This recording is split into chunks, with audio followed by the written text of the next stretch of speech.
Hello and welcome to yet another exciting edition of Fut-Afrique. My name is Itumeleng Khosikadiakabanda, and this is the only show that allows you to discover the African continent through its football. Now, it's International Week across the entire globe, and that gives us an intention, or an opportunity rather, to take a look at the road to Cote d'Ivoire, as we know that the AFCON is set to kick off next year. Now, some nations have already booked their spots, others, the groups are looking a bit tricky. There's also that tiebreaker rule that comes into play. If you don't know all about it, worry not, because on this show, we will explain it to you all. Also, make sure that you stick around, because we also have that trivia question that we bring straight to you.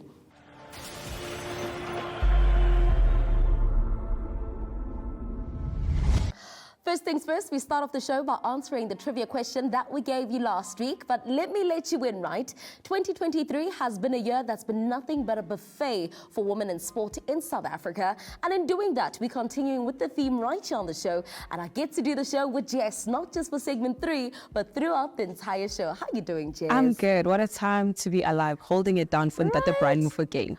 One thing I love as well is the fact that every single camera person has a female on it. I mean, what does this mean to you? Also just occupying spaces and taking up space. It means inclusive conversation is definitely innovating. I mean, you know, to see two female presenters, a sports analyst and a presenter, speaking about African football on TV, something that we didn't grow up looking up to. We looked up to it, but we didn't see ourselves on screen. So this is absolutely amazing. Shout out to Fut-Afrique. Well, it absolutely is. So let's get down to business and give you everything that you need to know. Before you go, we start off with a trivia question that we asked you last week.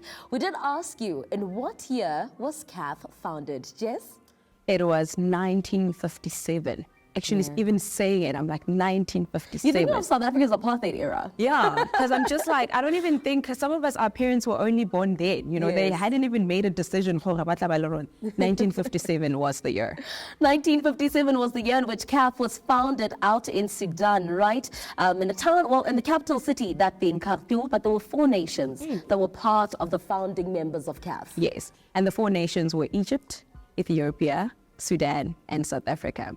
And I mean, Egypt, it speaks a lot. I mean, they were part of the founding, and look at where football is in Egypt currently. You know, they definitely did invest. They definitely elevated their game, and currently they stand as a very strong, you know, nation when it comes to football. So I think, you know, you put your money where your mouth is. Yeah. And even with Sudan, right? Because now we see Sudan has been split into South Sudan and Sudan. I think the fact that they're still existing and we still see them being really competitive in continental football, it says a lot about them. It does. And we'll dissect a little bit later with regards to where they're currently standing and see which one is stronger than the other. Well, there you have it. That's the answer to last week's trivia question. Thank you so much for playing along. If you did not, make sure that you jump on into the fun this week, as we have another trivia question lined up just for you. This week we are asking you, who is the all-time leading top goal scorer of the AFCON? Find us on all social media platforms. It is at Fut-Afrique, hashtag Fut-Afrique with a Q, for you to send through those answers. I think it's really simple actually, because I wanted to talk about the AFCON that took place in 2021, right, which is last year. Well, we're in 2022, but you know, because of the COVID situation. The last AFCON that we had was in Cameroon. Now the AFCON being going through to Cote d'Ivoire. Just looking at the 2 nations, do you think this AFCON will be a bit more exciting, and why would it be? I think it will be a bit more exciting. I think there's a healthy competition between the 2 nations, you know, between the 2 teams. Obviously, one is trying to do better than the other, but I think they're still kind of representing each other. I think it'll be definitely exciting, but it'll, you know, obviously Cameroon being the most successful between the 2 teams, and Cote d'Ivoire only have won it once. They've got so much on the line to try and make sure that, you know, they also elevate their number in terms of performance. And I mean, being the host, having that home ground advantage will definitely help them and benefit them a lot. For some reason, I've always had an ample amount of respect for Cote d'Ivoire, the elephants, the mighty elephants. And I think they're part of the reason why I look at like our nickname, Bafana Bafana, I'm like, we need something a bit more pristine, right? But for some reason, their dominance and how they've managed to produce quality stars has made them gain that respect. Does that talk to their development? Yeah, of course. It definitely does. When you make those kind of investment, it definitely does elevate you. And I mean, you start to make an international conversation. You start to be recognized internationally. And I think that's what a lot of countries like when we're comparing. So I think definitely it's a booster for them. And it speaks a lot about their development structures. And I hope like a lot of countries can actually, adapt to that. And we'll be seeing more stars as well overseas. We want to see bigger names, overseas. Well, we'll talk about Cote d'Ivoire and the AFCON that's going to take place, and the people have already secured their tickets. Tickets are running out for other countries. So we'll dissect that a little bit later. But when I always think about competitions, I always think about the continental competitions. I think about the leagues, because that's what produces the national teams. It's a problem for me when administration is not consistent in countries. The likes of Botswana and Nigeria, their local leagues have not started. 100%. We know what Nigeria's delay is based on a sponsor. And it's a bit concerning that, a league does not have a sponsor, and now that delays the whole procedure. And you must understand that most of these matches, especially when it comes to, African football or tournaments, they are based on specific dates. So now with the delay of the league starting, it really frustrates the entire fixtures. And with Botswana, obviously, it's an administrative, we don't know what it is, but obviously we will bring the news as we find out what the reasons are. But I think it's such an important role to play to make sure that the league starts what it needs to, so it doesn't disrupt any other fixtures that follow. And I feel like we've been doing this for such a long time that such delays shouldn't be things that, a lot of countries are going through. I know that you've worked in PR and sponsorship back yesteryear corporate days, right? And it becomes very interesting for me when I see a league, because I'm going to sound very feminist right now. It is the year for her. And we always say that it's hard to get sponsors for females because obviously we don't have the buy and the pull-in power like the male sports. But when you have a team like Nigeria, well, a league like a Nigerian league that is a male league, what are the hardships of selling something that really has a strong core already? I think it speaks about the packaging of the team or the club to your sponsors. The league in its entirety. Yeah, exactly. So the sponsors, a lot of, business elements play a role in terms of ROI. What are you bringing to me that I would want to invest as a sponsor and sponsor the league? And in terms of a financial revenue, how much am I getting back and how much are you bringing? So we might speak from a place of privilege because we know in South Africa, PSL was obviously one of the best in terms of, financial capital or injection. I think and in other African countries, it is not the same. So I think it's just, having that conversation around the business model to make sure that you have sponsors and the league is not delayed because it doesn't have a sponsor. It's quite devastating and sad. I mean, we need to wrap it up, but when we come back, I have a question for you. And actually, let me ask it to you now so that you can think about it as we go into the break. It's the thing of how can we get Africans in general to support African football? Now we know that the EPL is currently running, but everyone is excited about the EPL. Imagine if everyone is excited about the Nigerian Premier League kicking off, the PSL in South Africa kicking off, right? What can we do to get everyone around the continent buying into our own leagues in Africa? That's the question I've asked Jess. If you have an answer for me, make sure that you share it on social media. Don't go anywhere. The conversations do continue after this.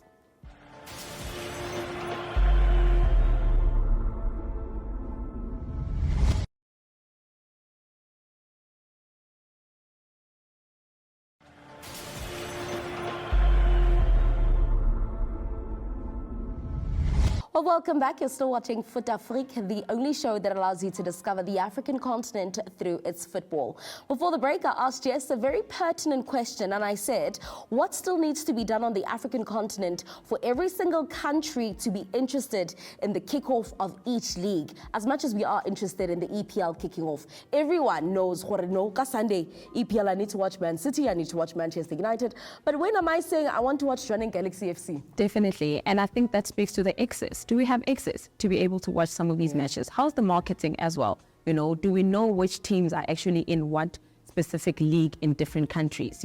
We need to create the excitement, but we need to have access to be able to watch these matches. As you've mentioned, when you want to watch Barcelona and Real Madrid, you know what channel you need to go to, you know how to get the match. When you're watching EPL, you know which channel to go to. But what if I do want to actually follow the Nigerian league, the Ghanaian league, to see, who are the players and how are they contending? So, and I think the broadcasting aspect of it carries a lot of weight. And I think it also speaks, we currently know that the broadcasting partner for CAF is currently going through a pull-in, which is scary because the AFCON is around the corner. 100%. How are we going to be able to get access to those matches? So you see how it's such a big, strong component. in giving us access to see. It's exciting times now. We're going to be watching AFCON. We're going to know who's who. We're going to see the top players. We're going to see the top goal scorers. What happens after that when people go back to their respective clubs? We should be able to still get access to see how those players are performing and how those teams are doing so well in their leagues. Then we can see once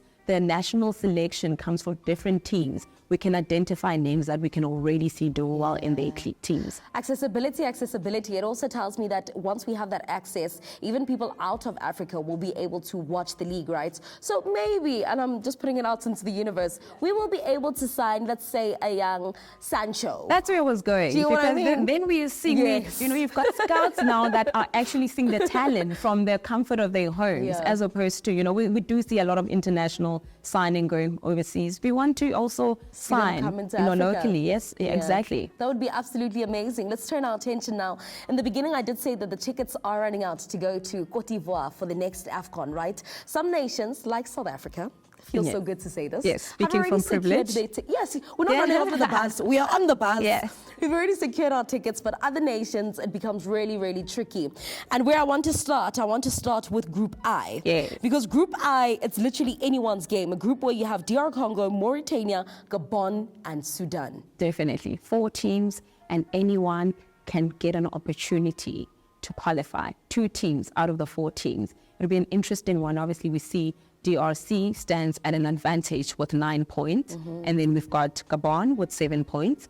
Mauritania also with 7 points. Interesting match there because I think both of them will be trying to walk away with the win to solidify a placement. And then we've got Sudan sitting at the bottom with 6 points, but they sit at the bottom with 6 points in the event that Mauritania and Gabon draw and Sudan wins. Then obviously they move ahead of the 2 teams that places them in part of the qualifying team. So I think, and I mean, DRC Congo sitting at an advantage, the minimum that they need is a draw. So ki wafa at this given point. And I think all the teams are really trying to push to make sure that they place themselves in the 2 teams. If I could get you a job just for the final round of qualifiers, I would have you being the calculator girl. Yes, you know what? Everyone contacts Jess to be like, Jess, have they qualified? Who's qualified? What does this mean? Did someone win? Yes, those moments when you take out the calculator and if the games are playing on the same time as well, means friends of, to make sure that at least you advance. Let's turn our attention to Group L now. Group L also becomes one that's quite interesting. Senegal, who are the reigning champions, they will want to make sure that they definitely have that ticket in, right? 13 points they're sitting on. Mozambique, Benin, as well as Rwanda. Explain to me that group, because Rwanda's sitting on 2. From my understanding, they're already out. They're out. Rwanda's definitely out, and they still have a match. I mean, that's just for bragging rights or for dignity's sake. But we know Senegal has formalities. Senegal definitely sitting comfortably, and I also like the inclusion of the 15-year-old. I think we did touch base on it on the other show, and I want to speak about the importance of bringing the young players as well to make their debuts. And I know we saw ourselves with Sia Mabena, making it to Bafana, and him being in that team speaks a lot of volumes in terms of development in football and African football, which is something that we always talk about. But the important match that we need to discuss is definitely the one between Mozambique and Benin. Mozambique is currently sitting on 7 points, and Benin is sitting on 5 points. Interesting. A win for Mozambique would put them on 10 points. Yes. Right? And even a draw for them on 8. Yes, exactly. They would still walk away. So definitely Benin has no choice but to win that match. So Benin would be, so they'd be on 8 if they win. So that would make them leapfrog Mozambique. Yes. And I mean, they've only won 1 match. So for dignity's sake as well, they need to. It'll be great for them. It'll be a great conversation, and I think it'll be great resurrection, from where they currently are and to win and actually to qualify. Story of the underdog, Yeah, exactly. We might see a little bit of that. Well, let's hold it there. When we come back, we dissect the remaining groups, the other groups, because it gets really interesting. There's something called the tiebreakers rule, something that a lot of people don't understand. Others think that they understand it, but they don't really understand it. But trust and believe, stick around, because when we explain it to you, you will definitely understand it.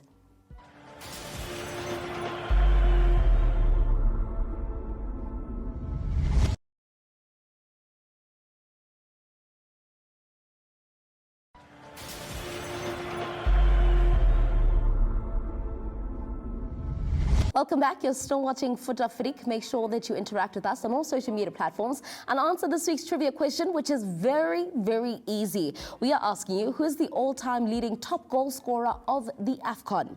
If you want a clue, Feast is part of his name. That's it. Yeah, Feast. yeah. If you don't know it, forget about it. If you don't know it, forget about it. If you don't know it, you're actually too young if you don't know it.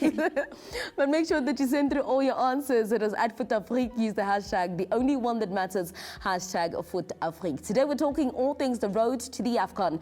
Tickets are running out. The bus is moving. Yeah. And if you don't get your ticket, you're going to be left behind. Let's talk about Group L, right?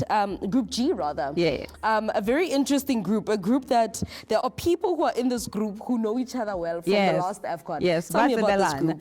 Interesting. Mali and Gambia actually were placed in the same group at the previous AFCON. And obviously Mali has booked their ticket. It'll be very interesting to see if Gambia can also get a ticket, to make it through again once out of the group stages. But definitely Mali has booked sitting comfortably with 12 points. And we obviously know South Sudan has been eliminated. Yeah. And I think the last AFCON as well, they didn't make it out of the group stages. So I think there's a lot of work that needs to happen. We were talking about the comparison of both the teams. And I think, there's a lot of work that needs to be done here. But the important match to definitely talk about is the match between Gambia and Congo. Gambia sitting at 9 points. A draw for the minimum means that they get a ticket, or a win. A win will be a cherry on top. But Congo is sitting on 6 points. In the event that they win, they get 9 points. And by the virtue of the rules that we are going to talk about a little bit later, the break rules, they then advance and then they join Mali. So that's quite interesting to see. Very tricky group, this one. Very Yeah. tricky group. I think for me, it just breaks my heart. I think ever since South Sudan broke away from Sudan, akuhlangan kahle. Yeah. Akuhlangan kahle. Definitely. But it is what it is. It is what it is. It is what it is, right? Yeah. They're going to miss out on another AFCON. They'll be watching from home like other countries. They will be watching us, Yes. South Africans. Definitely. Out in Cote d'Ivoire. Let's turn our attention to Group C now. Group C, I think, a very interesting one. Namibia, Cameroon, Burundi, and Kenya. Namibia and Burundi in their first match, they played at the Orlando Stadium. And I was just like, that's Dion Hotto energy, right? Definitely. I love that you mentioned Dion Hotto. And Group C is obviously one of those peculiar stages where we saw 3 teams actually because the elimination or the disqualification of Kenya. So we're obviously looking at Namibia sitting at 5 points, Cameroon sitting at 4 points, and Burundi sitting at 4 points. So we know who's really, really pressing for a win. And I think this is when the rule then comes in terms of the qualifying stats, the breaking rules. Namibia needs to win.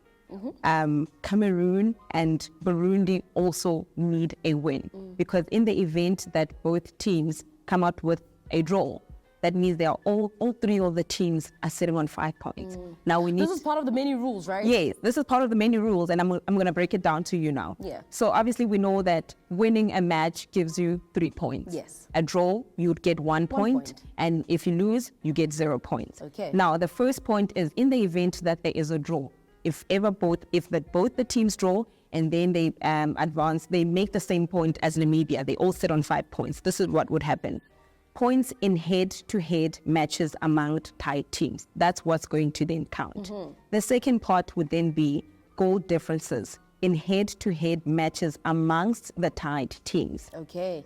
And the third one would be goals scored in head-to-head matches amongst the tied teams. And one last important one. This is not the last one, but it's one of the most important. Many. Yeah, one of the many. Away goals scored in head-to-head matches amongst tied teams. So this speaks, it's very important that you give your all during every single match, because in the event that now you are found to score or have the same score line as on the final match, a lot of factors then contribute to you advancing. Again, back to the meaning game. Now you're trying to go back to see when you played your last match against this particular team, did you win? How many points did you get from that particular match? And then the goal difference as well. Take advantage when you're playing and you can get as many goals as you can. Definitely do that, because some of the times those are the points or the goals that would definitely advance you to the next stages. So we'll definitely, it's interesting one for me. I'm super excited to see what's going to happen in Group C, because I think those CAF rules are going to play a very, big very role. big role in terms of determining who's going to walk away there. And we need two teams from that particular match. Well, it's interesting that we're talking about this group, right? And there's something that I always ask a lot of people, but I haven't gotten your personal opinion on it. Certain stadiums need to be of CAF level in order for them to host CAF games.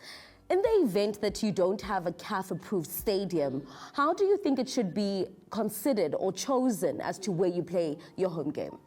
Question to your question also is, why do you not have a national stadium? Finances. You know, this is high praise, you know, for countries to have a national stadium that meets the levels in order for them to host countries, you know. And it is a financial conversation, but I think there needs to be a little bit of high press, you know, from somewhere in order to make sure that we do have that. But in the event... I'll come back and say something. In the event that I am hosting and I do not have a stadium that meets the standards, I can then call my neighbor, a neighboring country, you know, from my association to the next association to see if perhaps they can host me. But there's a lot of factors that go into the selection of which country you go to. You're obviously thinking about the finances, you're thinking about flights and accommodation and that kind of thing. It needs to be a place that's accessible. It needs to be a place where your people in your country, they would be able to, you know, travel to you know, easily to support you. You know, if it's a faraway neighbor and flights are expensive, then you know that you're not going to have a large number of supporters of people coming from your country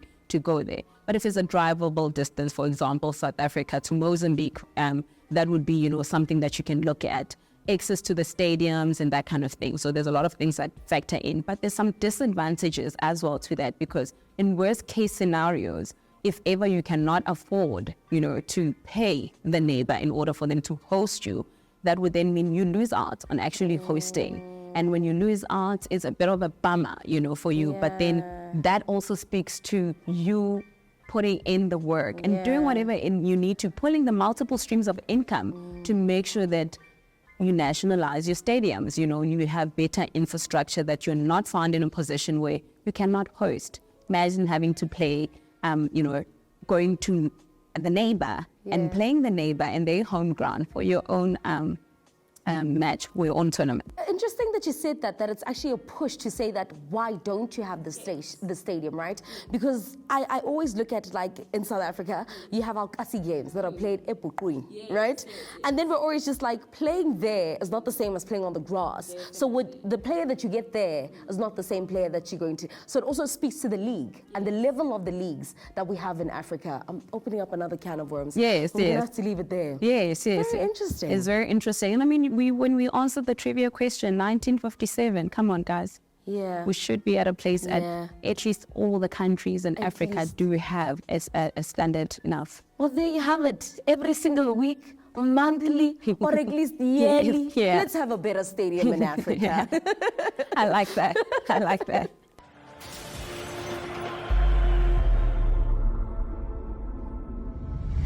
Well, there you have it. That's another edition of Fut-Afrique, done, dusted, and in the bag. Thank you so much for hanging out with us. Make sure that you interact with that social media question, or should I say rather the trivia question that we asked you this week. You can find it on our social media platforms. Next week, we will definitely know who the champions of the COSAFA region as well as the UNICAF region are, as we will count down closer to the CAF Women's Champions League that is set to take place out in Morocco. From myself, Itumeleng Khosi Khadiagabanda, and the rest of the team, have yourselves a good week.